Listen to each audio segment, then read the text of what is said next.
Participants, a very warm welcome to you all. Very warm good afternoon. And this is the sixth day of our faculty development program, Revolutionizing Healthcare and Biotechnology, the role of AI in computational techniques. And here we have the resource person, Dr. A. Ronaldo Anuf, Director R&D, Silicon Laboratories, Marthandam. He has renewed credits, merits. Already we had this resource person in our first day. I hope you all remember him. And his session was wonderful, and he enlightened us SNPs, decoding the SNPs using modern tools. And here we have him to enlighten us on the role of big data in personalized medicine. And he is also doing a lot of work relevant to computational tools. So I feel he is the right person to talk on the role of AI and computation tools in the healthcare and biotechnology sector. He has a vast experience in the field of biotechnology as well as healthcare application side. And without any delay, I would like to hand over the session to Dr. A. Ronaldo Anuf for his session. Sir, please. Thank you, Professor. Am I audible?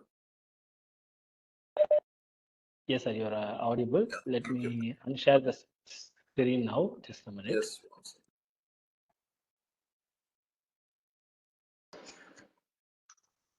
Yes, Professor.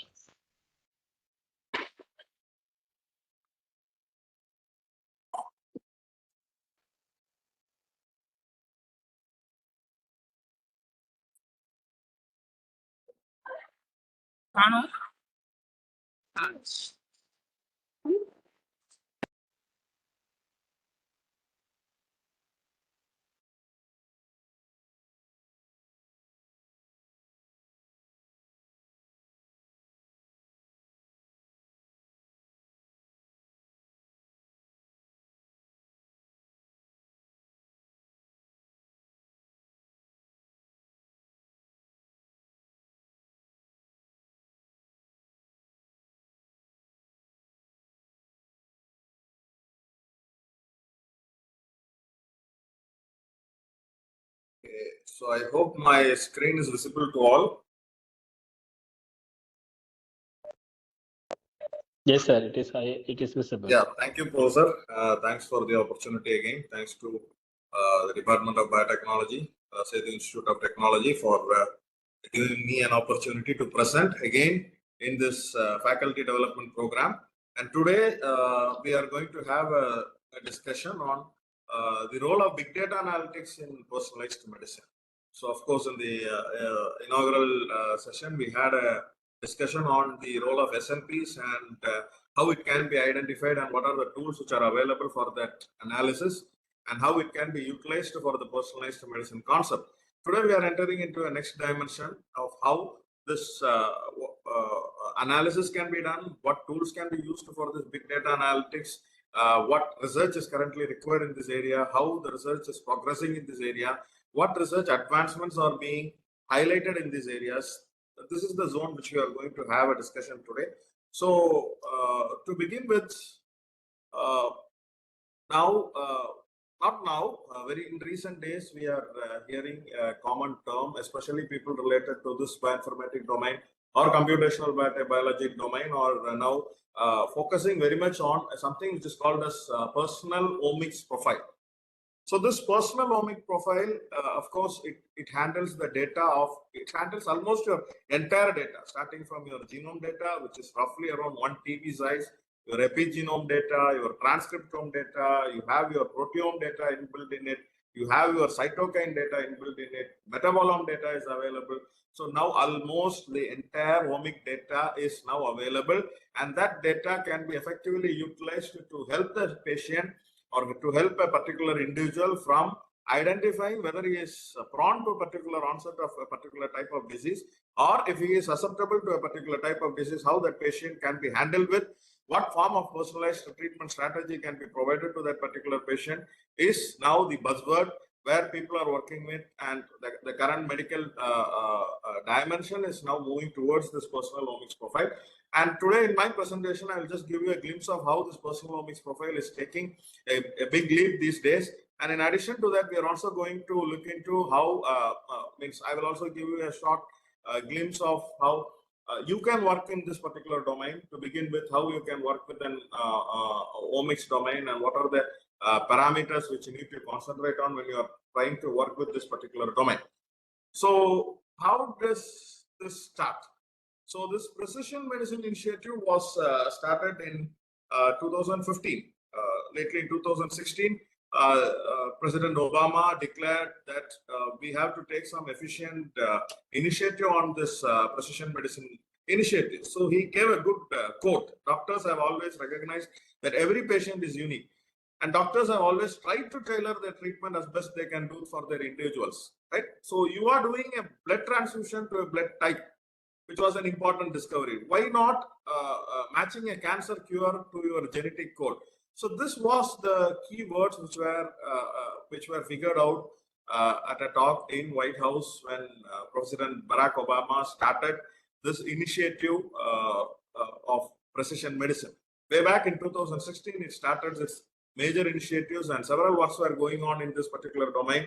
And now we have reached an area where, as I told you in the previous session, India is now ready with its personal genomic data, and that genomic data is now available for study. So where we are concentrating is, we all know that in today's presentation, we are going to focus on a very important area, what we call it as health, disease, right? There's a connection between health and disease, and between a healthy state and a disease state. And it is all due to the different environmental factors which stimulate, which interacts with us, which interacts with your genes, which is responsible for the onset of particular diseased condition. It is definitely a product of DNA, and when that product of DNA is getting exposed, it automatically leads to a change in the situation, and it causes a different damage to your system. And this change in individuals' effect is purely due to two important things. One, we call it as SNP, so which is otherwise called a single nucleotide polymorphism, which we have discussed in detail in the previous session. So there are approximately 4 billion possible variations, not on a single person, but as far as the human genome is considered. So far, research has demonstrated that over 4 billion possible variation exist in the human data. Out of this 4 billion population variation, few of them are neutral, as we discussed in the previous session. Some are completely silent mutations. Some can affect a disease risk. Say, for example, we have BRCA1, which is a well-known mutation with respect to breast cancer, and some can influence the effect of a drug response. Yesterday, in the other session, we had a discussion on how clopidogrel is making a significant impact, and clopidogrel is no longer a uniform medicine which can be prescribed to all the patients, and it can be prescribed only after checking the CYP mutational impacts. Similar to this, there is also one more area which needs attention, which we call it as indels. Each and every person has around 500,000 to 1 million short indel sequences. Indel sequences instead short insertion and deletion sequences. They can also lead to frame shift mutations, especially in the coding regions, and that variation is roughly around 4 to 5 million base pairs. And in today's context, we are going to, and these variations are purely responsible for the complete variation between two individuals. Might be the phenotypic variations, or might be the influence of your medicine, or the possibility of the person being exposed to a particular disease. All those things depends upon that particular initiative. And SNP is, of course, going to be the buzzword, and it is expected to grow at a rate of approximately 19.2%. And currently, we have the Western countries dominating in this genotyping market, and very shortly we are also going to enter into this market, creating personalized medical solutions for the patients. The main reason behind this is the cost per genome calculation. So initially, when it was discovered in the early 2000, the cost per genome analysis was approximately around $100 million in 2001 roughly. Now it has come to less than $200 in 2024. So this is completely against the Moore's law. It is largely contributed to the advancements in the technology. We had several technological milestones which have been coming up in the previous years, starting from your Sanger sequencing. During the time of Sanger sequencing, it was roughly $10,000 per megabase. And when it entered into the era of next generation sequencing, in the period of around 2005 to 2015, it reduced from $10,000 to $1,000 per genome. And when we are entering into the third generation or long read sequencing, right from 2015 to the present era, there are so many companies in this area, starting from Illumina coming up in this area. We have Oxford Nanopore Technologies coming in this area, PacBio Innovations coming in this particular domain, and they have literally helped us to reduce the cost. Like it is around, it is trying to reach to $10 for a genome sequencing these days. So there are so many AI and cloud computing integrations being done in these days to facilitate in rapid reduction of the cost and providing optimal solutions with reduced computational cost for the customers. So these technologies have literally brought down the cost of genomics, and now people are having an interest on, okay, can we go for a sequencing? Can we identify what type of morphology, changes we have in our genetic system? Can we, is it able for us to predict whether we are susceptible to any polymorphic changes or whether we are susceptible to any form of diseases? That's the landscape today, and thanks to the advancements in the technology, and that has led us to reduce the cost of a genome sequencing from $100 million to right now it is currently charged at roughly 10 US dollars in today's scenario. So this has been utilized, or this advantage has been taken effectively in three major domains. Today our presentation is going to target on these three major domains. The first important thing is, of course, cancer genome sequencing. Very interesting area. We all know, of course, 90% of the work which is concentrating on this particular domain is now concentrating on this cancer genome sequencing domain. So cancer, we all know, a somatic disease which is an inherited disease. There are more than 20 top drivers, driver-based mutations we call. Say, for example, like breast cancer or lung cancer or colorectal cancer. We all know that TP53 could be the driver mutation in the case of that particular disease. So in similar situation, there are several driver mutations which are very common these days, and they are currently available for diagnosis. Like we have BRAF module. We of course know that BRAF module is well vivid in the case of melanoma. We have it represented in colorectal cancer. We have it represented in thyroid cancers. EGFR, of course, we know it is creating a significant impact in lung adenocarcinoma. So there are several driver sequences. So cancer genome sequencing is utilizing to develop some techniques or modules, or utilizing your genome, analyzing your genome to check whether you have an overexpression in these areas or not, and to provide, or any other particular gene overexpression which is contributing to the onset of that particular disease.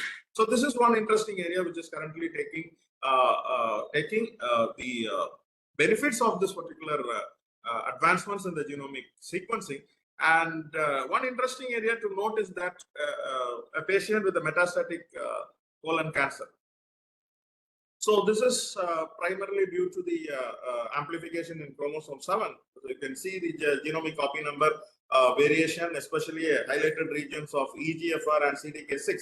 So previously it was two normal drugs which are currently used for metastatic cancers, which were not targeting this particular disease. But EGFR overexpression and CDK6 overexpression was previously being utilized as key drivers in the case of non-small lung carcinoma, right?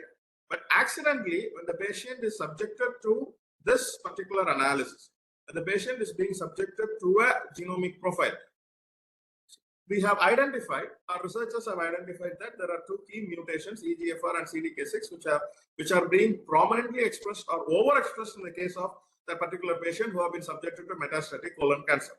So whatever drugs you have been preferred with has not yielded better results, and the patient has is moving towards the personalized medicinal approach, and he is taking his entire genome sequencing done.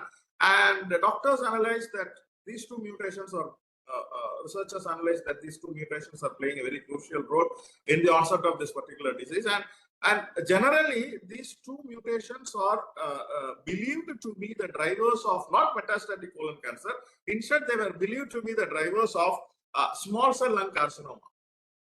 So they made a decision. They tried to provide the patient with the treatment strategy targeting with the drugs which were previously prescribed for a patient who were subjected to non-small cell lung carcinoma, and the treatment was a success. The final changes were all targetable, and this has given a very important impact in the discovery of the medicines to the particular patient, very tailor-made solutions. And this is one important advancement, especially how cancer genomic sequencing has actually helped the patient to derive at a personalized medicine approach. The second area to target is, we know we have several undiagnosed mystery diseases. Right? In India, if we take in the account of India, we have around 149 out of 305 diseases, rare diseases. Out of the 305 diseases which have been reported in India, approximately 149, that is roughly 48.9% of the rare diseases are still, especially related to neuromuscular and neurodevelopmental disorders, are found to be undiagnosed, and it contributes. It requires several efforts to overcome this particular area. So to begin with, in the case of neuromuscular, we have DMD disorders. Out of the 885 neuromuscular disorders, around 291 different cases were susceptible to Duchenne muscular dystrophy. Another one important disease as far as India is concerned is repeated cases of trinucleotide repeat expansion disorders. Then we have repeated cases of spinal muscular atrophy disorders available in India. So they are creating a different impact. They are creating a different, which needs immediate attention.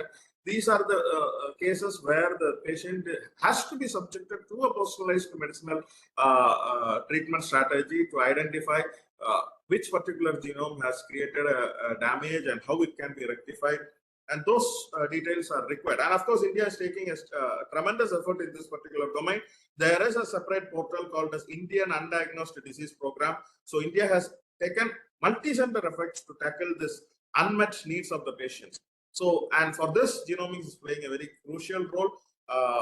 We have a study going on by the Indian Genetic Disease Database Consortium with around 88 patients being subjected to this analysis to identify crucial areas where we need immediate attention. And we have several teams also working in India, researchers like Vinod Skaria, and we also have a Guardian network, right, which is proposed by him, like a national network of clinicians and researchers who are currently working on rare genomic diseases. They are currently working on this area to identify suitable personalized solutions for this particular patient. So this study actually came from a very important dizygotic twin case, which is dopamine responsive dystonia. And in that particular case, there are symptoms of developmental delay. There are symptoms associated with health issues in the child. Initially, they came up with, they waited for a longer period of time. They are affordable to this genomic medicine at that point of time, and they went forward for a complete analysis.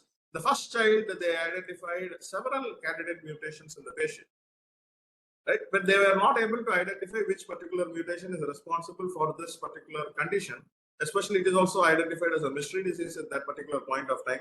The patient was subjected to several polymorphic mutational studies, and several notable findings were also found out from that particular study, starting from TCP10L2 mutation, SUP mutations, PIE.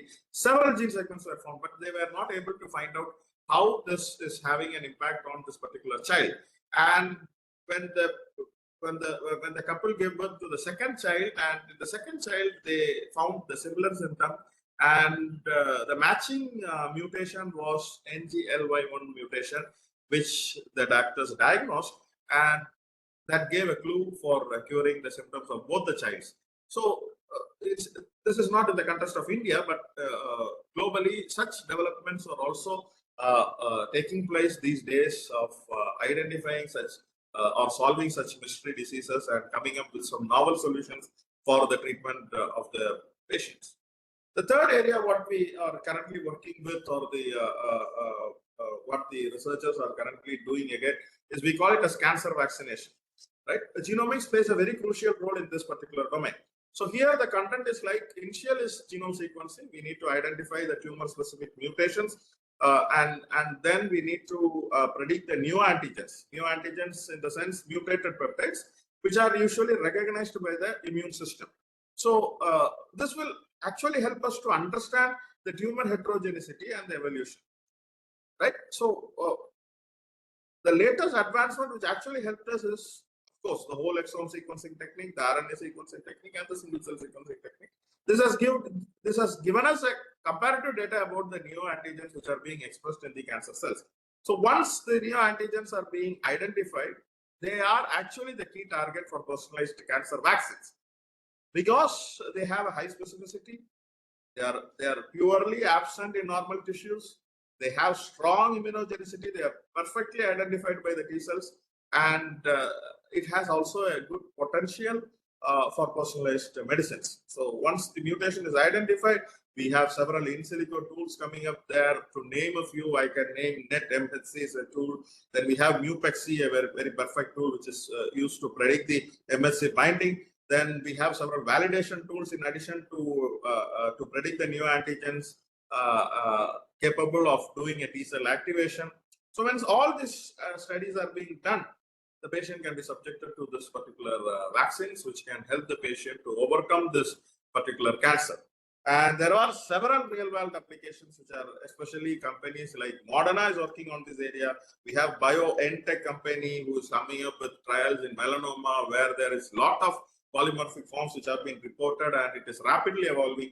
Then we have Provenge. Provenge is actually a first FDA-approved dendritic cell-based vaccine for prostate cancer, which is also developed due to the advent in this multiomics technologies and sequencing technologies. And we also have a specific KRAS mutation targeted treatment strategy, which is also being developed against lung cancer. These are the recent developments which are coming on in this particular area, especially in the area of cancer vaccination. So we have highlighted on 3 areas. One is, of course, cancer genome sequencing, identifying the key marker genes or the driver mutations, or any violations in the driver mutations, right?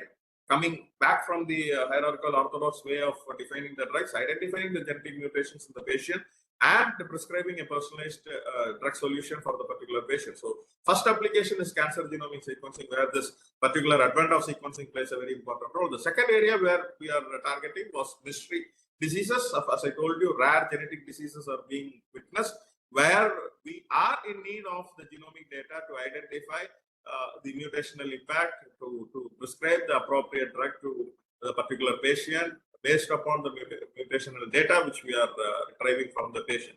And the third is, of course, cancer vaccination. So where we are targeting the neoantigens or eliciting and vaccine response completely based upon the neo-vaccination approach. The next area which is getting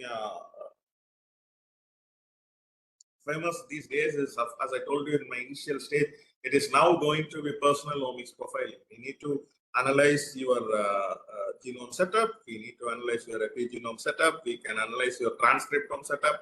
Of course, in end of today's session, I will just give you we'll have a discussion on how this transcriptomics domain can be done. If you are interested in transcriptomics, what databases are available, how you can make use of the database, what steps has to be taken care, how you can design the work, how you can take the results forward from one section to another section, and all those stuff. And of course, we have the proteomics databases available. We have cytokine databases, data sets available for the complete patient profile. We have metabolomes, right? So there are several advancements in this particular area, which is now giving a paradigm shift in the patient's profile, starting from getting escape from a previous degree of detection, right? Previously, when we are subjected to any such diseases, doctors or the clinicians normally try to identify 3 different markers. either they will go to identify the markers of susceptibility, like your glucose, say for example, patient who is susceptible to cardiovascular diseases or diabetes or whatever it may be. Say, if you are discussing in the case of a cardiovascular patient, initially the doctors will be prescribing for a markers of susceptibility, like what is the glucose level, how is his resistance to insulin, what is the leptin levels, what is the triglyceride level, cholesterol level. All these were the traditional markers which have been initially used to identify the level of advancement, means the level of the patient, means the disease progression, and how it can be utilized to get an idea about the patient's disease progression status and how it can be used for giving a particular treatment strategy module for the student. And if you have to go for an advanced level, there are several studies highlighting on the oxidative stress, inflammation, DNA methylation, and so on. And we also had several markers of exposure, like industry, what is the reason behind the onset of disease. But all these were now traditional, and it is no more going to be valid. Now people are coming to another important area, which we call it as personal omics profiling, where shortly it is now called as IPOP. Like IPOP is the buzzword these days, where people try to identify what is wrong in their personal variation and what can be done. Of course, I will share you with an interesting study which has been done previously, and how a continuous IPOP profile of a particular patient has given him a valid data of how he is susceptible to different diseases, and how he came up with some solutions to that. So this is actually called as a domain called as exposome. Exposome is also one more interesting area, which I will tell you these days, that our genetic setup is subjected to multiple environmental risks. There are multiple exposure of various hazardous elements, several biological changes coming up, and there are several epigenetic variations which are taking place over time. So exposome concept brings into play the need for some complex models. We need to come up with some complex models for analysis of the disease or for the treatment of the patient, and it strongly believes that there is a definite environmental influence on onset of diseases. We need the tool, means big data and computational tools, and facts. So it is not going to be a traditional biomarker based identification and treatment, but instead it is going to have a different dimensions on the upset of the identification of the disease. As I told you, this is a very interesting paper which you can go and read if you are interested in working with personalized omics profiling. This is going to be in very shortly, in another 2 years or 5 years of time. Of course, everybody are going to have a personal omics profiling being done. So there will be a lot of research which are going to come in this particular area, and several eye-opening discoveries are going to come in this particular area. And anybody who is interested in getting more information on about how exposomes or exosomes are having a definite impact on the onset of a particular disease in a patient, definitely you can go and have a look at this particular publication, which is published by Stanford University School of Medicine. It gives a very clear impact, right? They have done a very particular impact on a particular patient. They have did a complete analysis, and they have come up with some novel findings. So this was a publication by Chen et al., which is published in Cell. He underwent a personal omic profile, and this personal omic profile was for a period of 39 months. At 62 time points, and at a point of 6 viral infections he had. So he wanted to analyze, the research is going like, the personal omic profile is being done to evaluate the impact of the external factors on the onset of disease in the particular patient. So he came up with a very wonderful study, spanning 39 months, undergoing a test at 62 different time points, and out of which we believe that when we come across a common cold, we believe that it is primarily due to an influenza virus. But all the time when he came across any viral infection, it was not influenza, but it was respiratory syncytial virus, which is more lethal compared with that of the other infections. And he also had recurrent onset of human rhinoviral infections at particular point of time. He also wanted to analyze whether it had some effect on the onset of his disease or not. So it was an interesting study which he did, and this complete analysis gave him a profile of to which diseases he is he is more susceptible to, or right? These are the diseases for which he is more susceptible to, starting from type 2 diabetes, basal cell carcinoma, right? Dyslipidemia, something which is highlighted in the orange shade, indicates he is more probable to, right? Something which is in the reverse direction or in blue color, highlighted in blue color, is an indication that he is not that much susceptible to that particular diseases. And you can see him, he is a very, this is the particular candidate who has been subjected to this particular profile. And of course, he had a chance for basal cell carcinoma. And more probably, he had a familial history of type 2 diabetes. And he want to analyze the response of this type 2 diabetics, and you want to combine or make an exposomal impact on how the external factors are being stimulating the type 2 diabetic condition. The results of the study was perfectly sounding good in the sense that the main factor or the main exposome which led to the onset of diabetes in that particular patient was the viral infections. If you could see here, right? This is the area where when the patient is subjected to the analysis, right? Since he has been subjected to analysis himself, he made a random test for approximately 650 days, right? So on the 300th day of his analysis, till that day, his glucose level was normal, right? Fasting blood glucose level was normal. So till that day, it was not an issue. But when he was subjected to a respiratory synovial viral infection, you could see here his blood glucose level started to increase in a very random level, especially his fasting blood glucose level, and his glycated hemoglobin level is also increased to a very abnormal limit. The major finding of the study indicates that since he had done a proportional omic profiling studies, and the influence of this virus had a specific effect on the onset of diabetes in a diabetic prone patient. So that was the clear finding of this study.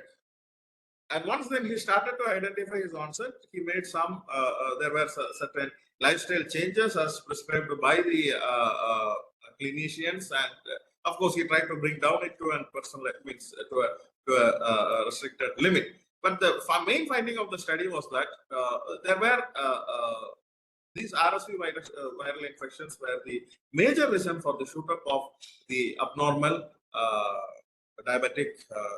This is nowadays it is called as dynamic omic analysis, dynamic omics analysis. So this was actually a comprehensive omic profiling because here they have done with a multi-omics approach, integrating transcriptomics, proteomics, metabolomics across all the infection-prone areas. They have done whenever the patient is subjected to infection, they started to perform HSV, means they started to perform all these sorts of infection, and they try to compare it with the normal patients.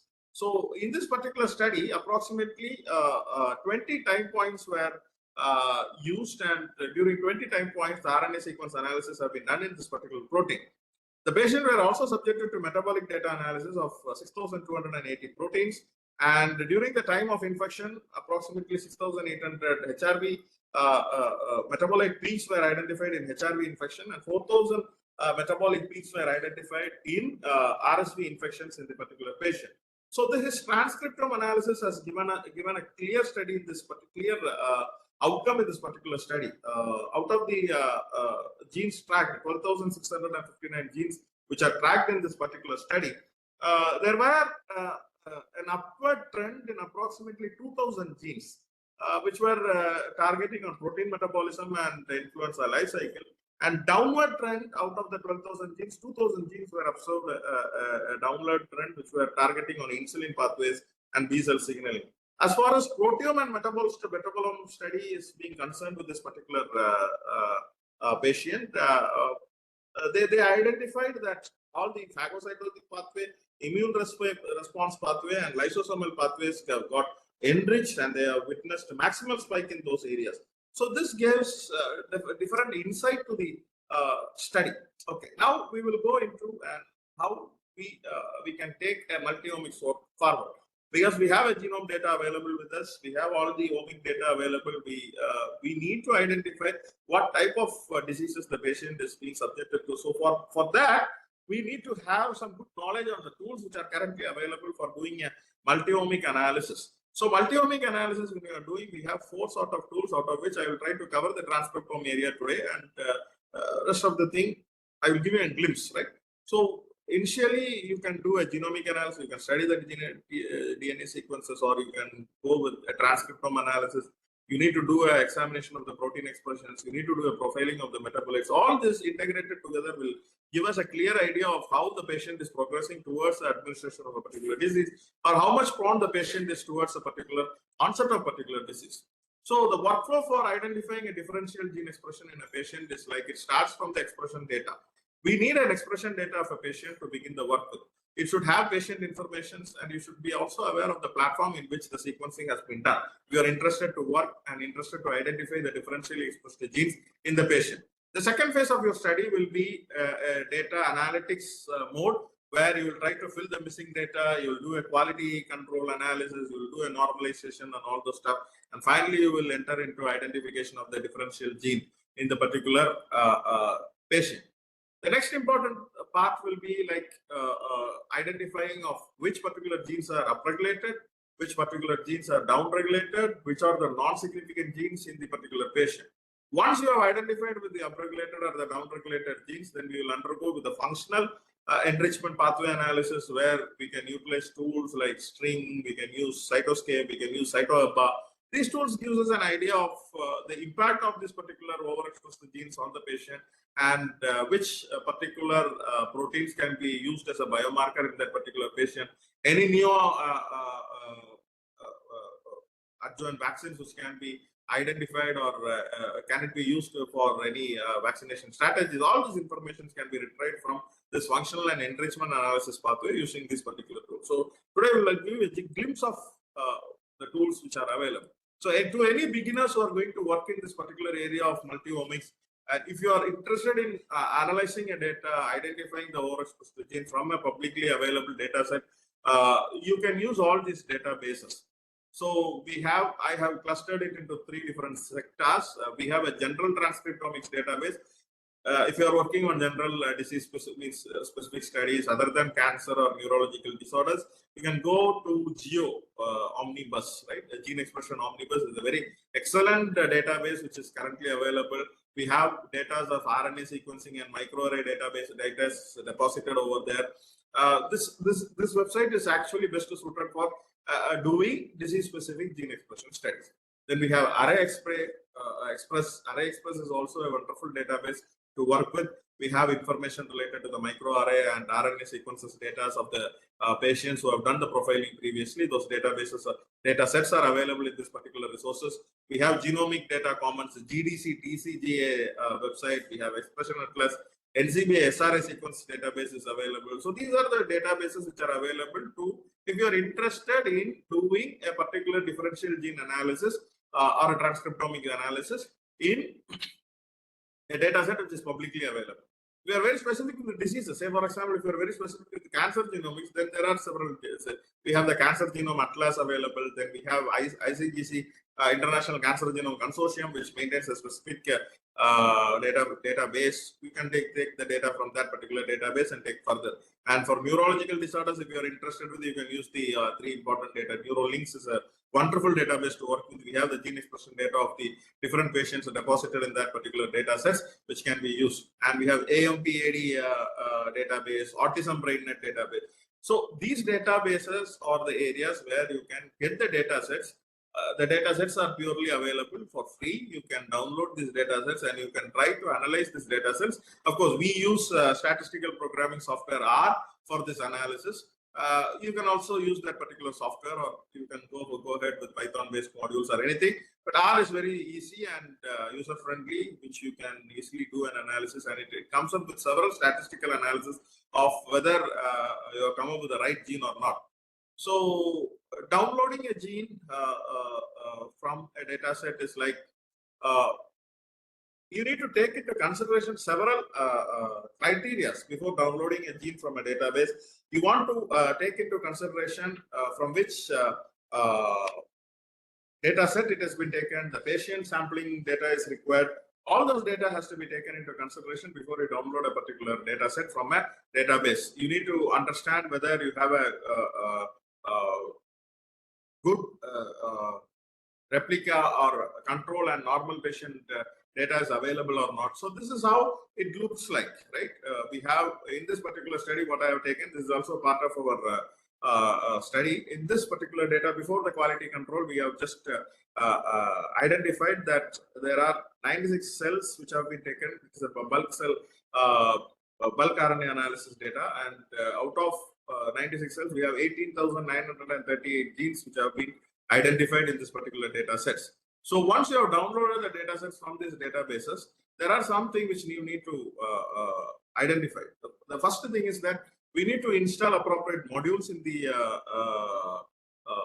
R data sets. There are several modules starting from bioconductor, BioC manager, we have Surrot packages available, then we have bootstrap functions available. For each functions, there are several libraries which are available. We need to and several modules are available in our program. You can download these packages. This will actually help you to simplify your projects. This will actually help you to come up with some novel solutions in a very short period of time. It gives a comprehensive analysis of whatever data you are going to work. So the next step would be like, once you have installed the bio manager, then we need to download certain libraries for installation. There are several libraries which have been used. I have given you a glimpse here in my slide. If you are interested in working with these databases, you can have a copy of this.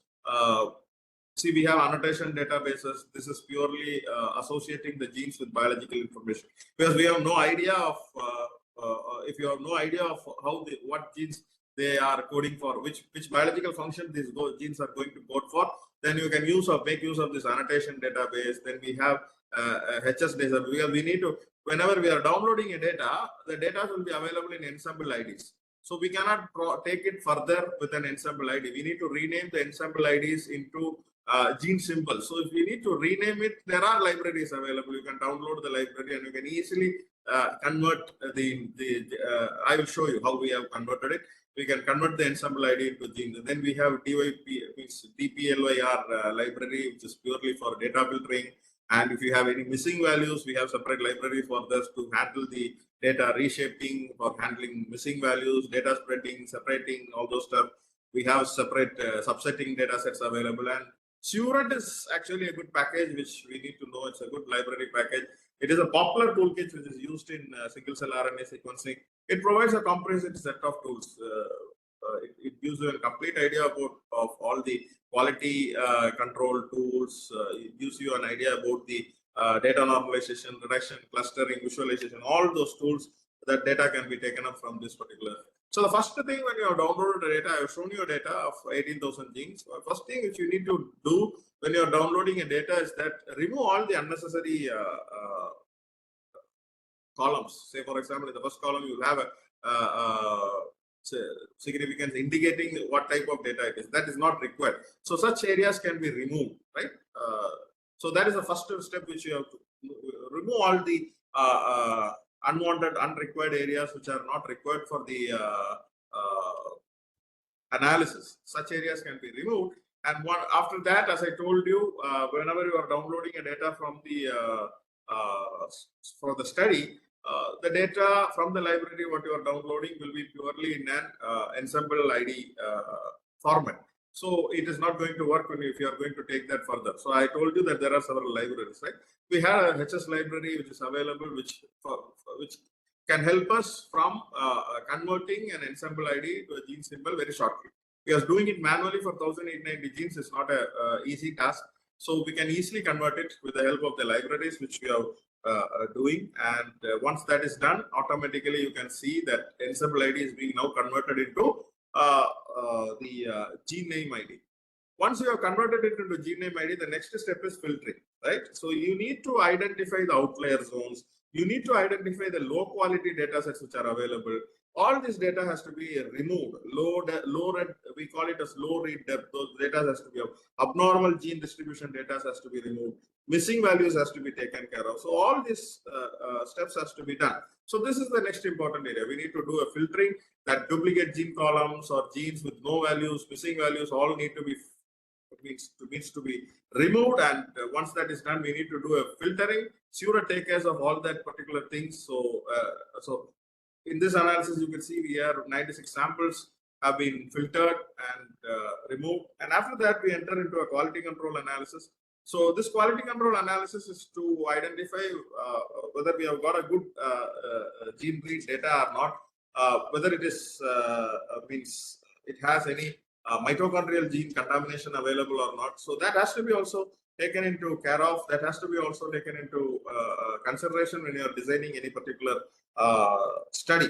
So for that, we have a violin plot.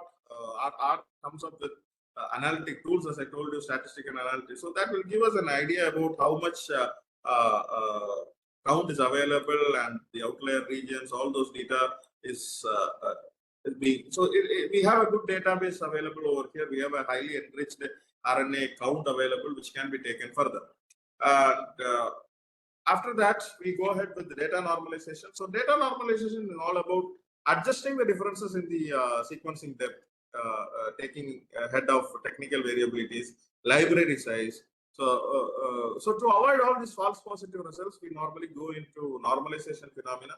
So this normalization is actually done to normalize the count data and apply to come up with some novel genes. So what we call it as the principal component in the particular analysis. Then we did a principal component analysis. So this principal component analysis will give us an idea of how much genes are being, how much clusters are being overexpressed or not, what genes are being overexpressed or not, at what particular rate it is being expressed. All these data can be taken up from this scatter plot. Then we have dim plot, which gives you the overlapping segments, especially in the case of both the genetic information and long coding RNA information. We have done the study in both the analysis. You can go for a heat map analysis. Heat map analysis actually gives us gene expression across samples. So you can have some, you can identify some red regions which are indicating a higher expression, some blue regions which are indicating a lower expression, some black-white regions you can analyze, which indicates a moderate expression in these areas. So this actually gives us a clue of which genes are being overexpressed and how. And additional plots are also being used to identify the statistical significance of the identified principal components. You can also use an elbow plot. The advantage in using R program is that you can go for n number of statistical analysis tools to come up with the relevant data.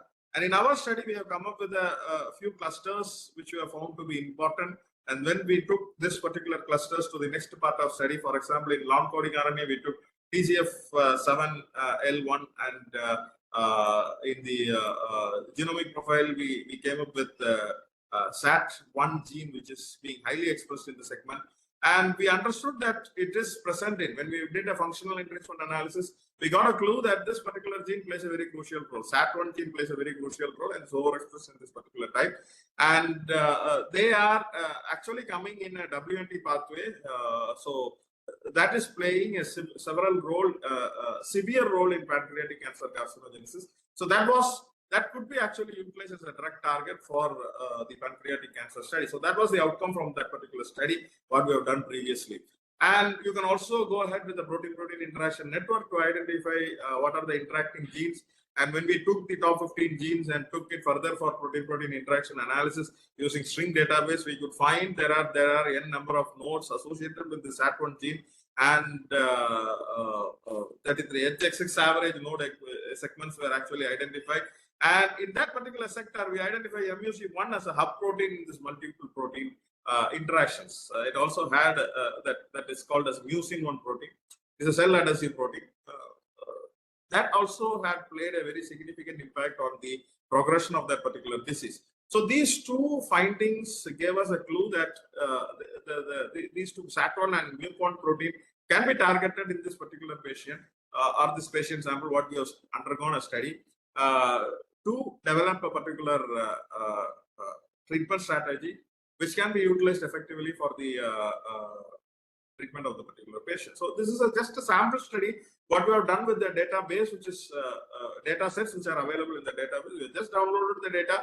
We have completely done a pre-processing of the data. We have normalized the data. We have done significant statistical analysis to come up with the top expressing 15 genes, and we took it further for string analysis. We tried to identify the hub protein segment, and finally we have ended up in identifying two important targets. One is SAT1 and MUC1 protein, which are playing a very crucial role in this particular form of analysis. So that was the interesting part of this particular study. So similarly, analysis can be done with the patient transcriptomics data or the RNA sequencing data sets. If it is available, we can directly go ahead with this data sets, and we can come up with identification of the novel protein targets which can be utilized for treatment of the particular patient. So that was the significant outcome of that particular study. So that's it from my end. Thank you all for the patient listening. And any doubts or clarifications, the session is open and you can post your questions. Thank you.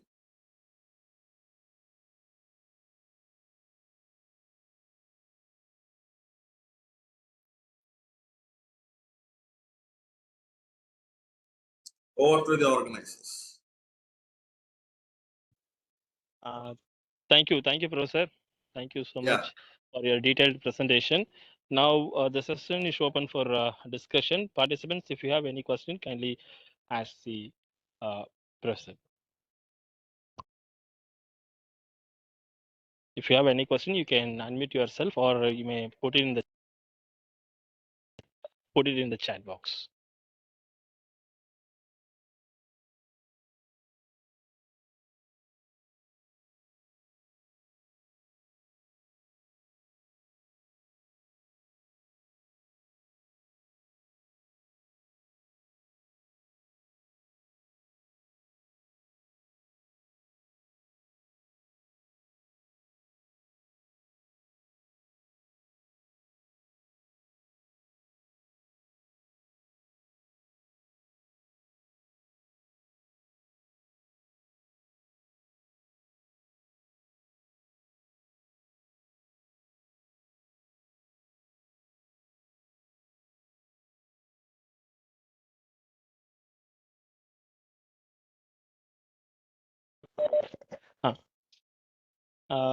Professor, thank you. I hope. Thank you, Professor. They are all very clear about the content what you have discussed, and you have taken much effort in consolidating recent research papers on these aspects. Thank you so much for your valuable time and input. On behalf of the participants, I would like to extend my warm gratitude to you, sir. Thank you. Thank you. Thanks for the opportunity. Thank you, participants. Sir, with your permission, if you could share the PPT, we can share with the participants.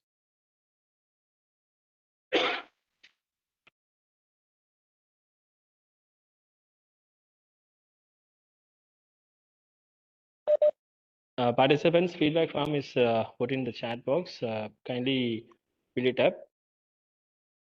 We have our second resource person of the day, Mr. Jenny. Are you connected? Can we start, Mr. Jenny?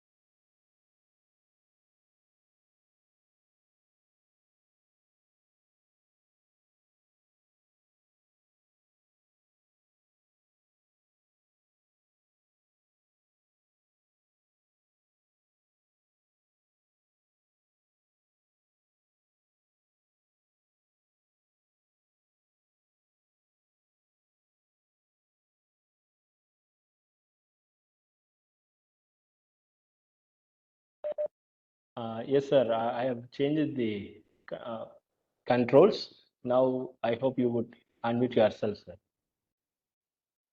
Can we start now, sir? Jenny? Okay.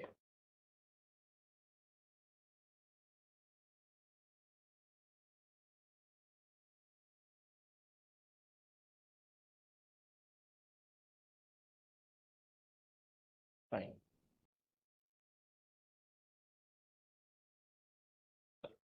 Mr. Jenny, can you check your audio?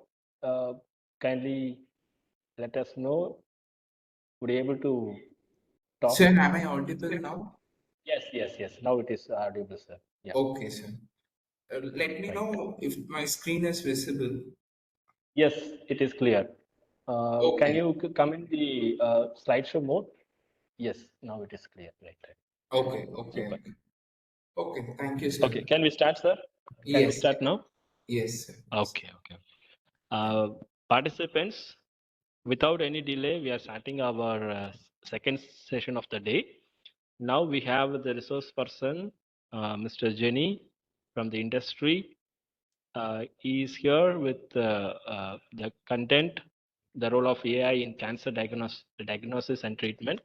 I hope you would remember him. In his previous session, he has enlightened us how the computation and programming is helping us in clinical data analysis. And he's a SAS programmer. Now, I request Mr. Jenny to enlighten us on the role of AI in cancer diagnosis. Sir, please. Okay, sir. Thank you. Okay, so we will see about the role of AI in cancer diagnosis and treatment. So mostly we will see four applications, and then we will see how artificial intelligence helps in those applications, and then we will see what are all the tools can be used for this applications. So first, we will see how artificial intelligence is transforming cancer. We will see the what are all the applications or how it is used. One of the major uses of artificial intelligence in cancer diagnosis is early diagnosis. The AI model can detect the cancer at the earlier stage than traditional method, and personalized treatment. We can use the ML or deep learning model to genetic data to tailor the treatments, and then faster medical imaging analysis. So with the it improves radiology and pathology efficiency, and also it helps in drug discovery, and then clinical trial matching, how it helps in the recruitment of participants for cancer clinical trial. Okay. Okay. Now we will see what are all the actual application we are going to see today. We will see artificial intelligence in medical imaging and radiology, how the model detects tumors in CT scans, MRIs, and mammograms, and then AI in pathology. So AI in pathology is also similar to medical imaging. And it analyzes the biopsy slides for accurate cancer detection, and AI in genomics. The AI model read the genetic data, and then it helps in personalized treatment plan, and then we will see what is the use of NLP in clinical trial clinical notes like doctor notes or any record medical documents. How artificial intelligence helps to read the data, and then it makes a decision, and then AI in drug discovery, and then AI in clinical trial matching. Okay. Okay, so what are all the advantage of AI in cancer diagnosis and treatment? As I mentioned, early detection of disease, increased accuracy, faster result, and we can have a personalized treatment for cancer, cost reduction, and more access to care. So this is just a slight introduction about the applications. Now we will see one by one application. First, we will see about the AI application in cancer diagnosis. So, artificial intelligence as a revolutionized the cancer diagnosis by enabling automated analysis of imaging data, pathology slides, and genomic data. So, today we will see about the convolutional neural network model, which helps to predict the tumor detection and classification. So what are all the applications? It helps for image-based cancer detection and AI-assisted pathology slide analysis and AI-driven genomic sequencing for mutation detection. So, okay. Okay, so before going to this application, you should understand some technical terms in artificial intelligence. Then only we can maybe proceed with the application and tools and all. Uh, but before going that, we will see what are all the some companies using AI for this application. Google DeepMind, it used the deep learning to detect the breast cancer in mammogram, and Path AI, IBM Watson Health, uh, Tempest and Microsoft Project Inner. These are all the companies they are focusing their artificial intelligence in cancer diagnosis. Okay, so we will see some technical terms, but I will explain it in a very simple term. Of this artificial intelligence, so once you understand what is CNN and some computer related stuff, then it will be very easy for you to understand what is the theory behind this artificial intelligence model. So convolutional neural network, it is the type of AI model. It is designed to recognize pattern images. Especially it is widely used in cancer diagnosis because it can detect tumors, classify tissue types and highlight abnormality. Uh, for example, think CNN, CNN model as a detective scanning in a crime scene looking for a clue pattern that indicate whether the tumor is benign or malignant. So this is a AML model. What it will do is it will read the image data, pixel data. It will scan the image by position by position, cell by cell, and then it will check whether there is some pattern in the images. For example, if it find the pattern for the benign condition, then it will predict whether the patient has the benign condition or malignant condition. So basically, it will read the image data and then it will try to find a pattern in the images. So in upcoming slides, we will see how this CNN model helps to identify the pattern in the images. Okay, let's understand how it will read the image data. So first, what this artificial intelligence model will do is it will take an image as an input. It can be MRI scan or it can be a CT scan or any kind of image report. It will take it as an input and then it will detect the patterns and shapes, mainly through tumor edges and textures. This also we will see in upcoming slides how it will identify the tumor edges and textures, and then how it will reduce the unnecessary details. So in for example, in MRI scan or CT scans, there will be some unnecessary details in the images. We will see how to filter those information in the images. Finally, how it will make a prediction. So these are all the steps we are going to see how the artificial intelligence helps to make a prediction in the upcoming slide. Okay, first we will see step one. See, the step one of the algorithm is to read the images. So assume that we have a MRI scan of the cancer patient. It can be either benign or it can be either malignant. Okay, for example, we have the image data. How the image data looks like? The image data is represented by the pixel data. Okay, for example, here, if in this slide, if you see, we have the matrix with the information about the pixel. The If you see the first number, it is saying 32. What that 32 means is, in the top left corner of the image, if the image is maybe slight black or slight gray, then it will take the numbers based on the intensity of the image. It will take the value. If it is black color in the top corner, it will take 0, but it has some mild color in the MRI scan. It will assign some values based on the intensity of the color. Our input value will differs. Okay, so how the input data has to be fed to the computer is we will present the pixel values. okay, instead of directly uploading the image. You can't directly upload the image.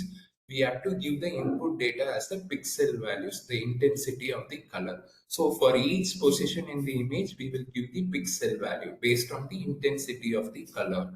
Okay. So in computer, we are going to feed the pixel value based on the intensity of the color.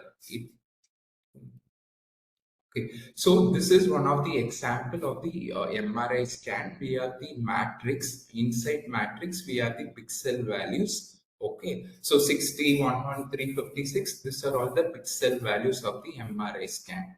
Now, the second step of CNN is we have to filter the image. Okay, for example, as I told, there will be a lot of unnecessary information in the MRI scan, like right corner or left corner. There will be a lot of information, lot of unnecessary information will be there. So what we will do is we will filter the matrix by multiplying into another matrix. Okay, so we are multiplying the 9 by 9 matrix with some filter. So once you multiply the with the filter, automatically the size of the matrix will get reduced. Okay, so the second step is we are just reducing the size of the pixel matrix. So in this resultant matrix, we will have only the important information. Okay. For example, we will have the information about the edges.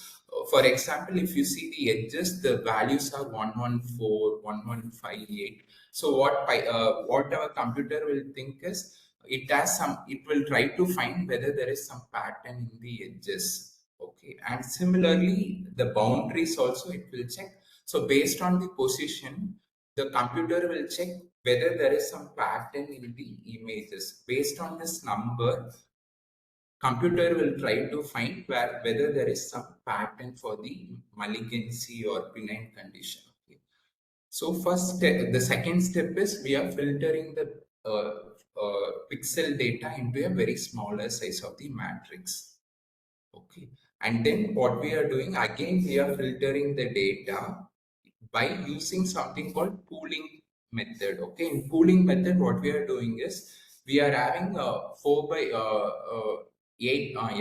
into 8 matrix. Okay, so in this, what we are going to do is we are going to take something average pooling, take the first 4 cells and then take the average. So for every 4 cells, we are going to take an average like mean value or median value or mode. You can take anything. By doing average pooling, we are further reducing the size of the pixel image. Okay. So here also we are going to try to get a very important information. So again, we are filtering the image data, MRI scan image. It will further reduce the size of the pixel matrix. Okay. Then again, once again what we will do is once it is we did an average pooling, we will again reduce the size we will flatten the matrix into a vector. Okay. For example, here we are having a data in a matrix form 1, 2, 3, 4, 5, 6, 7, 8, 9. We can't feed the matrix into the model, CNN model. Instead, what we will do is we will simply flatten the matrix into a vector 1, 2, 3, 4, 5, 6, 7, 8, 9, something like a single vector. Then we will feed it into the CNN model. Okay, so initially we have started something like a 9 by 9 matrix. Then we did some filter. Then we did take some average value. Finally, we converted the pixel matrix into a single vector. Okay, then what we will do is we will feed the single vector into the CNN model, some statistical model. This model will try to identify the pattern in the values. Okay, it will identify something benign if there are some values are here. It will identify malignancy if there is some pattern in the vector. Okay, so based on this statistical model, that statistical model, we will call it as fully connected layer. Okay, so in CNN there is something called fully connected layer. Inside there will be some statistical model equation. The data will feed here and then it will see the pattern whether there is something, the condition is benign or whether the condition is malignant. Okay, so this is how our CNN model will detect whether the MRI image, the patient who has the MRI image, whether it is benign or whether it is malignant. Okay. So how the final output we will get a probability value. Okay, the 1 minute. The output of CNN, we will get something like a out probability value. Okay, for example, 85% or 95%, something we will get a probability value. If you are getting 25%, that means it's not a benign. Okay, based on that, you can decide, based on the probability value, you can decide whether it is benign or malignant. Okay. So this is how the output looks like. For each patient, we will have the MRI scan, and then we will have some values of the intensity score, and then at last we will have the probability value. Based on this probability value, you can make a decision whether the MRI scan as a malignant condition or benign condition. So this is how we will use the CNN model for the cancer diagnosis. Okay. So initially what we will do is we will give the image data in the pixel value, and then we will filter the data. Again, we will filter the data by taking the average values, and then again we will flatten the matrix into the vector, and then we will give the vector into the statistical model. This statistical model will predict whether the MRI scan is malignant or benign. Okay, now, okay, we will see how this CNN, okay, this is, okay, we will see why CNN is effective for cancer diagnosis. CNN is, okay, because it is fast processing, you can run the thousands of images in a single day, and it has high accuracy, like 90-95% based on your model. And each time if you are running day by day, it will improve the, when you are giving more data, like more images, the accuracy will be more, and it is non-invasive. It reduces the need for unnecessary biopsies. AI powered CNN are helping doctors save lives by making cancer detection faster, more accurate, and more reliable. Okay. So this is the CNN. You can use the CNN model for image prediction. You can use Excel also. You can use Google Sheet also. You can use MATLAB also. For Excel and Google Sheet, you need not to use the Python code. But what is the very tedious process is you need to feed the pixel data, right? It is little bit difficult in Excel and MATLAB. You have to then you have to filter the data. You have to do a lot of work, manual work, if you are doing in Excel sheet or if you are doing it in Google Sheet. But when you are using a Python, within a 10 or 12 line of code, you can develop a CNN model. You can feed the data, and then you can create some layers for pooling, and you can flatten the data. This code will automatically predict the image whether it is malignant or benign. So this is the Python code for CNN. The package name is called TensorFlow. This is developed by Google. Okay. Okay. So this is the Python code for CNN for reading the image data. Okay. Now we will see the another application. We will see about the application of AI in genomic data. The first one we seen about the image data. Now we are going to see about the genomic data. Okay, for the cancer detection. We know, everyone know, genomics is the study of DNA sequences identifying mutation. They may cause disease like cancer. We will see how artificial intelligence helps by analyzing large amount of genomic data faster and more accurately than traditional method. A model can predict genetic mutation, classify DNA sequences, assist in precision medicine. Okay. Okay. what are all how AI is used in genomic analysis. These are all some application. It identifying the cancer causing mutation, and it will predict the drug response based on the genetic profile. It accelerate the DNA sequencing and variant classification, and it assists in personalized medicine for cancer treatment. Okay. Okay, so today what we will see about the application of the cancer diagnosis using AAML model. So we are going to use the model called support vector machine. In this support vector machine, it is AAML model. What this model will do is it will create a line or it will create a boundary between the two disease conditions, benign or malignant. What this model will do is it will create a best line between this category. Okay, it will accurately find the best line and it will categorize those two conditions. So we are going to create a best line using the support vector machine model. It is similar to linear regression. Okay, we will see about this model step by step how to use the genomic data for the cancer diagnosis purpose. Okay. We will see step by step of support vector machine algorithm. For example, we have a DNA sequence data. This is just a dummy data, DNA sequence data. So for if you are using anything for genomic data, the first thing you have to do is you have to convert the alphabets into the numerical format. So the computers can understand or the statistical models can perform the analysis. So the first step is to convert the sequence into the numbers, the DNA sequence into the numbers.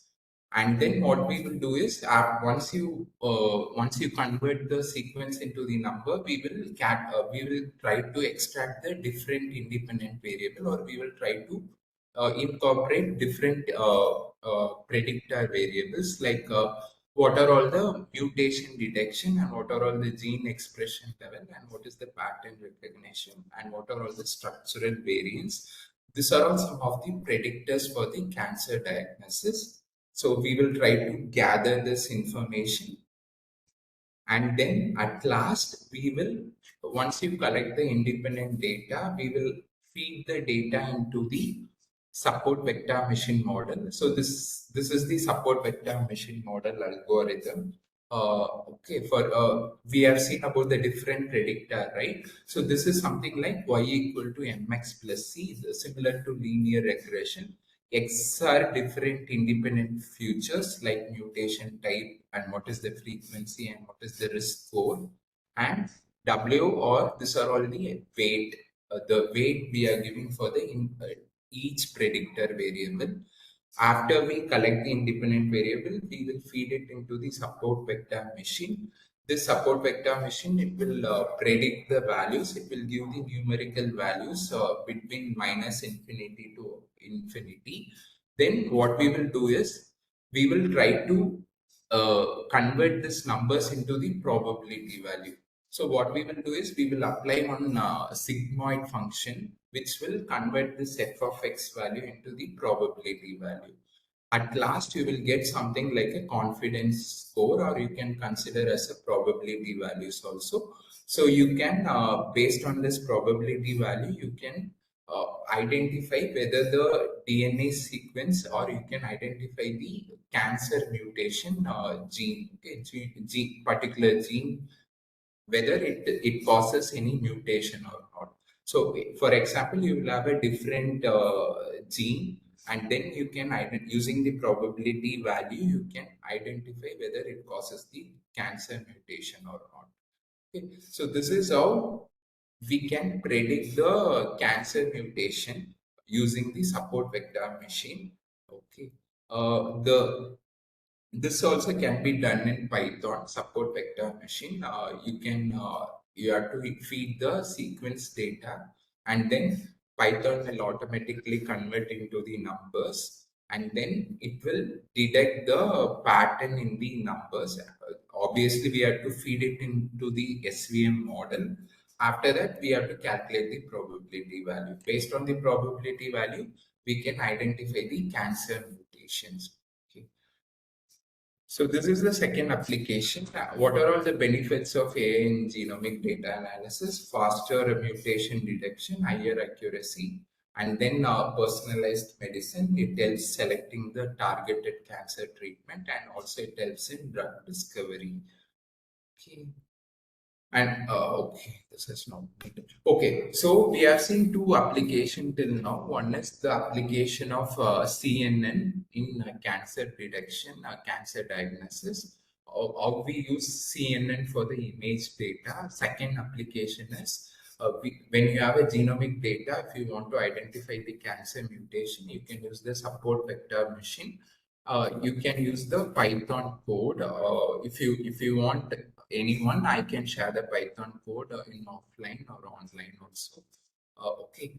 So till now we have seen how to read the image data and how to read the genomic data. Now we will see if your data is in the textual format or it is in a paragraph, how to perform the analysis. We will see. Okay. So in artificial intelligence, there is something called natural language processing. What it will do is when your data is in a textual format, computers will not understand.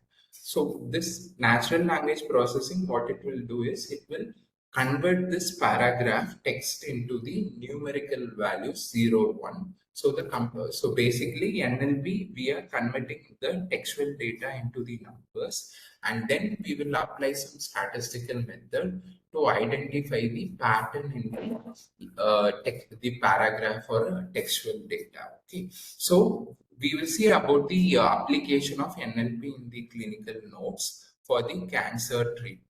Okay, for example, assume that this is the doctor note. Okay, as this is just a 4-line data, but assume that sometimes it may be there may be 1,000 pages or it may be 100 pages. We can't read the entire pages like 100 pages, 1,000 pages. We have to read for a longer time. But what this NLP will do is it will read the entire paragraph and then it will convert the paragraph into numbers, and then it will try to identify the pattern, and then it will suggest what is the best treatment for the cancer. Okay, so here there is some patient note which includes the information about the age and what is the disease condition and what is the treatment he is undergoing and what is the alternative treatment they are looking for. Okay, so what we are going to do is we are going to use the NLP, natural language processing, which will read the textual data and then it will convert into the numbers. Okay, so we will see how this, when you have a textual data, how NLP will proceed with the textual data. We will see step by step how NLP is converting the textual data into the numbers and then it is performing analysis. So we will see step by step. So example, the first step we will call it as a text processing. Okay. So there are 4 lines here in our paragraph. There are some name, there is some there is some disease condition, right? So in first step text processing, what it will do is it will remove the stop words and special character. Okay. For example, there is something called in Jane Smith. It has some meaning. It is a name, right? And 62-year-old, it is the age. It also has some meaning. But there are some words, stop words, something like a, was, with, or but. There are some stop words, right? It doesn't have any meaning. Okay, so what it will do is NLP, it will remove all the stop words, okay, from the paragraph. It will remove the words whichever doesn't give any meaning or interpretation. It will keep the words only which has the meaning. So the first step, what NLP will do is it will remove the stop words and the special characters, and then it will convert all the words into the lower cases. Even if there is an uppercase, it will convert into the lower case for the analysis purpose. So the first step, it will remove all the stop words and the special characters, unnecessary words and unnecessary special characters, and it will convert the entire paragraph into the lower case, and then it will extract the key medical terms, the words which has the meaning. After it process, this is how it looks like. It removed all the stop words and the unnecessary characters. Okay, so this is the processed text. The second step, we will call it as a tokenization. Tokenization is nothing but we will separate. There is a paragraph, right? In the paragraph, what we will do is we will separate each word by word and store it in a list. Okay, we put Jane as a separate word, Smith as a separate word. So what in tokenization, what we are doing is we are breaking a clinical notes into a meaningful units. For example, we will split the raw text into the individual words or phrases. Okay, so artificial intelligence understand the medical terminology better. So when it has a paragraph, it will be difficult for artificial intelligence to understand. So what we are doing is we are breaking the paragraph into the individual words or phrases. Okay, so the paragraph will be converted into the individual words in the next step called tokenization. And then what we will do is, as I mentioned, what we have to do is computers will not understand the word, so we will assign some values for each word. So Jane will become 001, and Smith will become some other number 100, and 62 years old will become 100. So we will assign some numbers to each words, and then we will feed it into the some statistical method called named entity recognition. And then what it will do is it will we have assigned each values into the words, right? This statistical method, what it will do is it will identify whether Jane is the word or it is some place, or whether it is the location or it is some condition. It will correct.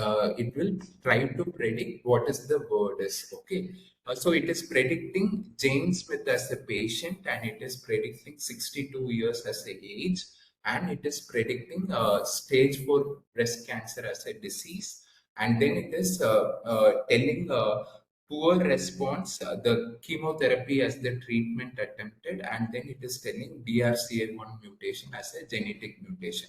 So basically what this statistical method will do is it will try to predict what is the each word about, whether it is the name or whether it is the location, whether it is a disease condition. Okay, so then it will try to allocate what is the information into, okay, whether it is the patient or age. Then okay, வர முடியுமானே search வழியா வாசல்ல போய் தப்புக்கலாம். I think some. Can everyone mute your mic? I'm hearing some voice. நான் என்ன ஒண்ணு செய்யுங்க. எனக்கு தெரியுது. கூட முன்னாடி. அப்ப நான் ஒண்ணு செய்யுங்க. நீங்க வந்து டர்ன் பண்ண இடத்துல என்ன இறக்கி விட்டுருங்க. Okay. Okay, no problem. Okay. Application of NLP in clinical notes. Okay, next we will see about the next step. So the NLP model correctly identify what is the information about the patient, age, disease, and all. And then what it will do is it will try to retrieve the similar cases from the other medical literature and electronic health records. So what this NLP will do is, we have collected the patient information, right? It will try to check for the similar kind of information in the medical literature and electronic health records, and then it will find the past patient with a similar condition and response.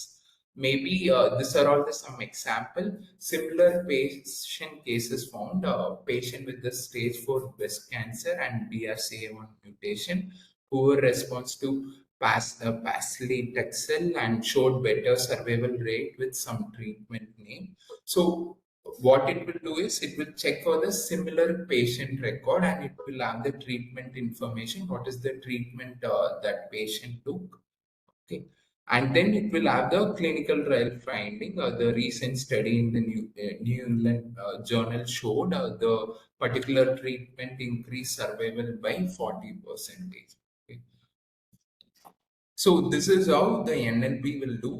What NLP will do is it will read the textual data, and it will identify the the patient information, and then it will check for the similar patient record in the medical literature, electronic health record, because it is trying to find the what is the best treatment for the particular disease condition and particular patient record. So it is trying to find the best treatment for the particular patient case. Okay. And then once it will be, then we will do the sentiment and risk analysis. What if the patient doesn't take the treatment? What is the risk there is? Okay, maybe in the next slide I will show what is the output it will provide. So NLP will provide output like the patient diagnosis, stage 4 breast cancer, and what is the recommended treatment. It will give some treatment name, and then it will give something like risk score. What is the risk if the tumor progression is untreated? So these are all the values it will provide as output. Okay, NLP will provide output. So it is reading the patient data, textual data, and then it is doing some tokenization, removing some unnecessary words, and then we are applying some statistical method. It is trying to identify all this detail, and then it will check for the similar information in the medical literature and electronic records, and then it tries to find the what is the best treatment, and also it calculate the risk score. What is the percentage if the tumor progression is untreated? So these are all the, and this is the power of NLP, where it can provide the best treatment decision. Okay, what are all the key benefits of NLP in evidence-based cancer treatment? It saves time for doctor by analyzing thousands of past cases and research, and it reduces error by suggesting a treatment backed by real evidence, and then it improves the personalized medicine by using a patient-specific data. Okay. Similar, the NLP you can do, as I mentioned, you can do it in Excel sheet also. You can simply read the textual data in the Excel sheet, and you can perform the NLP, like you can remove the stop words, and you can separate each words into a list, and then you can apply the statistical model. But it is very time consuming process. So I would suggest in Python, and running NLP is very, very simple. So this is just a 12 line or 13 line of code. So here there is some information about text. So instead of text, you have to feed your medical clinical note here. The following codes will do the tokenization. It will remove the stop words, and then it will perform the statistical analysis. So this is the sample Python code for NLP. The package we are using in Python is NLTK. So this is one of the widely used package used for the NLP to read the textual information about the medical records or any clinical information. Okay, so we will see about another application. We will see about the application of AI in clinical trial matching. So we will see what is the artificial intelligence in clinical trial matching for cancer patient. So this is all about the clinical trial application. In cancer clinical trial, the pharma company tried to recruit the patients, right? It is little tedious process to identify the patient, where they follow the inclusion criteria and exclusion criteria. If they see the inclusion and exclusion criteria by manually, then it is very difficult to identify the patients. To get a correct sample size, it is very, very difficult. So they can use the artificial intelligence for the clinical trial matching. Clinical trial matching is nothing but the finding the correct number of participants for the cancer trial. Okay. We will see how artificial intelligence helps in clinical trial matching for cancer patients. Okay, so we will see AI improves clinical trial matching by it reads the medical records and extract the patient history, genetic mutation and treatment response, and also it compares the patient data with inclusion and exclusion criteria from thousands of clinical trial, and it helps to recommend the best trial based on the likelihood of success and benefits for the patient. And it helps to improve the patient enrollment in clinical trial, leading to the better research and faster drug approval. Okay. Here in this application also we have a textual data, some information about the patient record. The information we have is the patient name, and we have the information about the age, and we have information about the disease condition, and also we have the information about what is the current treatment is undergoing. So as I mentioned in the previous application, here also, since our data is in a textual data, we are going to use the NLP. After NLP, we will get the information like what is the patient name, and what is the age, and what is the cancer type, and what is the genetic mutation, and what is the treatment history, and what is the clinical trial therapy. So this is the prediction it will make. Okay. So basically what we are doing is, when your data is a textual data, we will use the NLP, and it will correctly identify what is the word about, and it will correctly identify age, cancer, genetic, and treatment history, and then at last it will provide what is the clinical trial he needed. Okay, so here also the steps are same. The first step is tokenization. It will remove all the unnecessary words from the paragraph, and it will remove the special characters from the medical notes. Clear that, yeah. And then what it will do is, it will tokenize the data. It will separate. It will split the raw data into the individual words and or individual phrases. Okay, so our paragraph is split into individual words in the list. And then we will use some statistical method to categorize the data, whether the word is patient, or whether the word is age, or whether the particular word is disease, and whether the particular word is genetic mutation. Okay, and then, okay, so these are all the information it will categorize correctly using the statistical model called named entity recognition. Okay. And then what it will do is, at last, the artificial intelligence system, it scans through the thousands of clinical trial, and then it will try to matches them to the patient eligibility criteria. So it will go through all the clinical trial database, and it will check for the inclusion exclusion criteria. Suppose if it matches, what it will do is, it will read the medical records and extracted features from the various clinical trial database, and then it will check for the similar condition, like the patient has the lung cancer, right? So it will check for the similar condition in the clinical trial database, and then it will rank the trial based on the patient eligibility and potential success rate. We will see one of the output. So here, the NLP will give the output, artificial intelligence will give output with different clinical trial ID, and then what is the treatment they are using it in a clinical trial, and what is the max score. So based, and then whether it is highly recommended or whether it is recommended for the particular clinical trial. Based on the max score, we can make a recommendation. You can go and join in the particular clinical trial. Okay. So using this, we can identify the correct patient for the correct clinical trial.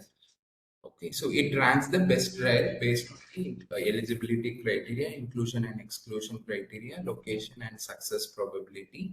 Doctor received the AI-generated recommendation to enroll the patient in the most suitable.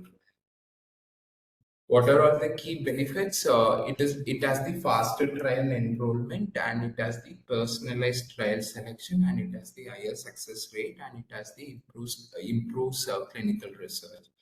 Okay. Okay.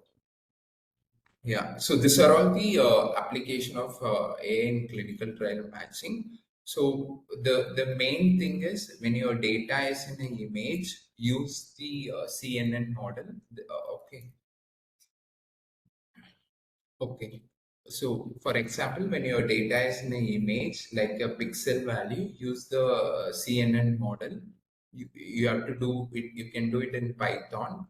But when your data it is in numbers, like a genomic, like a sequence, you can use some basic machine learning model like SVM, it is easy to do the analysis compared to image and textual data. But if your data is something like a paragraph or word textual data, you have to use something called natural language processing. Okay. So these are all the different types of data. Based on the type of data, the artificial intelligence model differs and the tools also differs. So based on whether the data is textual, whether the data is image, or whether the data is numbers. Based on that, the algorithm will differ. Okay. Yeah, that's it from my side. If you have any questions, let me know. You can unmute your mic and you can ask the questions. Sir, you have anything to say? Or I will hand over to Amalraj. Yeah. Thank you. Thank you, Mr. Jenny. Participants, now the session is open for a discussion. And if you have any question, you may unmute yourself or you may leave in the chat box.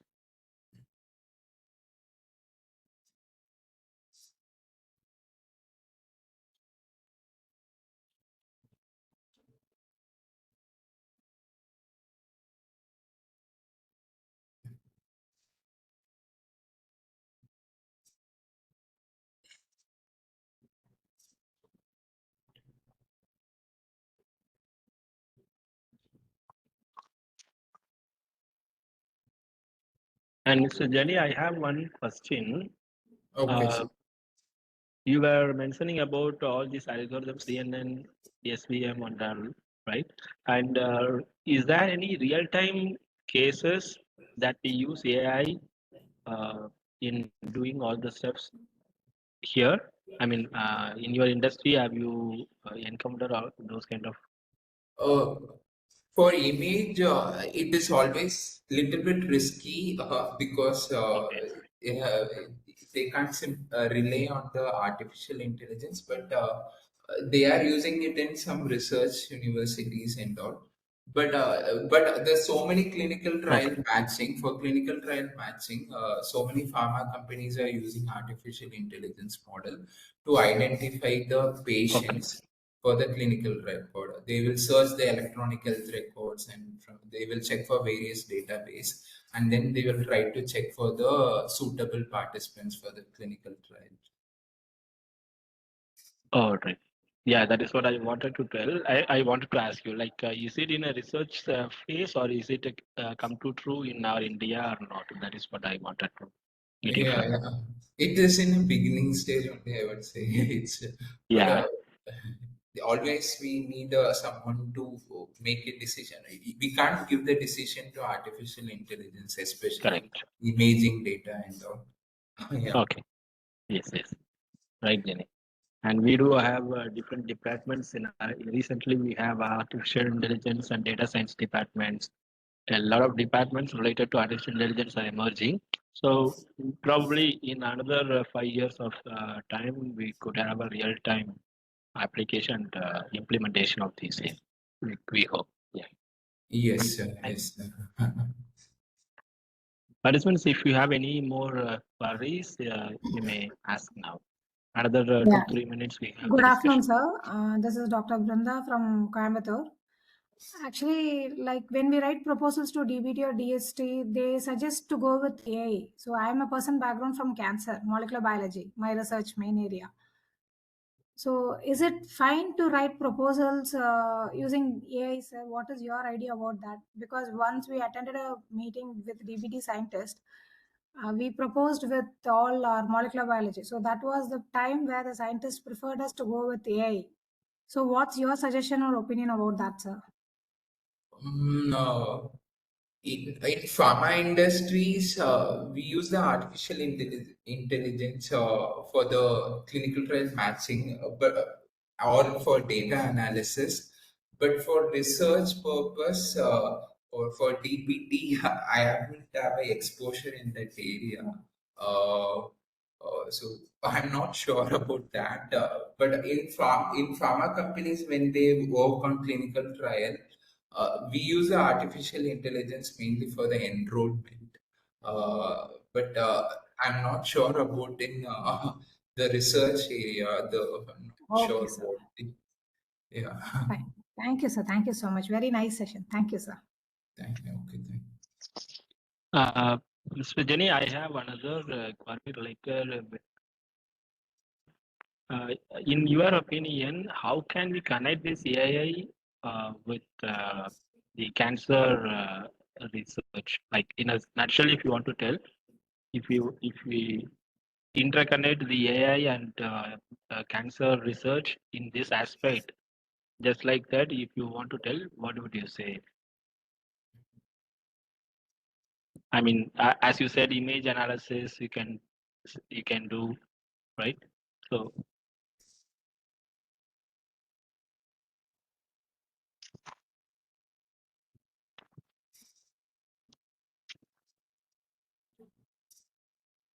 Mr. Jenny, can you hear me? Okay, you're asking to me or Dr. Brinda? Yeah, I'm asking you. Sorry, probably a little confusion. I'm asking you only related to Mr. Dr. Brinda, ma'am. In your opinion, Jenny, how can we connect the artificial intelligence with the cancer research? Like in this aspect, we can implement this AI in cancer research. Like that, what kind of aspect you can tell uh, in the way by the AI is connected with cancer research? Then, Jenny. Of course, the whole presentation is about the same role of AI in the cancer research, cancer diagnosis. In nutshells, if you want to sell, what will you say, Jenny? In a nutshell, you mean Yeah. you mean application Yes. part, or you are saying whether it can be used or not? No. The application part, how we apply this in the research of cancer diagnosis. I think nowadays, for example, genomic data, or when your data it is in a numbers like or in a sequence, I would say the artificial intelligence are widely used. Imaging, it is very. I'm not sure. I don't want to give the false statement, but for example, the in my pharma area, we use the lot of natural language processing to read the text, the patient records or electronic health records or secondary data sources. So, my opinion in my expertise, I would say for artificial intelligence, we rely on the textual data rather than image data, or rather than genomic sequence. We read the textual data and then we make decisions about the trials, cancer trials. But image data and all, it is not in my area, but slowly, Emerging. I'm not. Okay. Yeah. But this is just, I want to give you an idea how the artificial intelligence is used in the image data. What is the mathematics behind it? Right. Yeah. But I don't want to give a false statement. Yeah. How? Okay. Just a view. It is not a false statement. Just a view. You can also introduce the what you said, like CNN or other algorithms for analyzing the image of cancer thing, right? Okay. Thank you, Jenny. And Thank participants, you. if you have any more query, you may ask. In another minute, we will wait.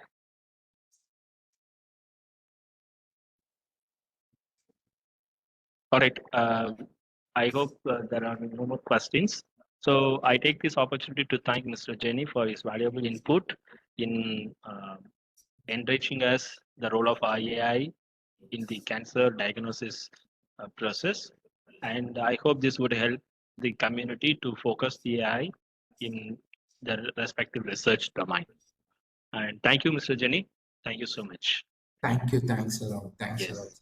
Thank you. Participants, your feedback link is there in the chat box. Kindly fill up the feedback. And I request you all to join the third session of the day by 5 p.m. today. And we also have another session successively. So kindly cooperate. And at the end, I would like to tell by 7 p.m., you will be having the test in the ATAL portal. So we already shared in the WhatsApp group. So we have 30 questions, and the total time of test is 1 hour. So kindly complete the test. It will be starting by 7 p.m. of today. And if you have any more queries related to that, you may give a message to the number which is given in the WhatsApp. And thank you for your presence. Meet you in the next session. Thank you.